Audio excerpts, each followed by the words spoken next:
Hi friends, మీరు చూస్తున్న ఇల్లు వచ్చేసి ధనలక్ష్మీపురంలో వస్తుందండి. మనకి మెయిన్ రోడ్ నుంచి కేవలం 300 మీటర్స్ డిస్టెన్స్లో ఉంటుంది. ధనలక్ష్మీపురం సెంటర్ కూడా చాలా దగ్గరలో వస్తుందండి.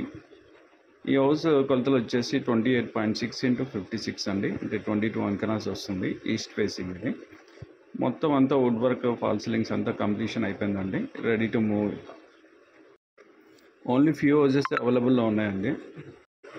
దీని ప్రైస్ వచ్చేసి 88 lakhs చెప్తున్నారండి, స్లైట్లీ నెగోషియబుల్. ఈ వీడియోకి ముందు ప్రీవియస్లీ ఒక వెస్ట్ ఫేసింగ్ హౌస్ కూడా పెట్టానండి. సేమ్ ఇదే మినీ గేటెడ్ కమ్యూనిటీలో వస్తుంది. ఆ వీడియో కావాలంటే కూడా ఒకసారి చెక్ చేసుకోండి. ఇది ఈస్ట్ ఫేసింగ్, అది వెస్ట్ ఫేసింగ్ అండి. ఈ సైట్ విజిట్ చేయాలనుకున్న వాళ్ళు పైన డిస్ప్లే అవుతున్న నెంబర్కి అయితే కాల్ చేయగలరండి. మరిన్ని వీడియోస్ గురించి please like, share and subscribe. Thank you అండి.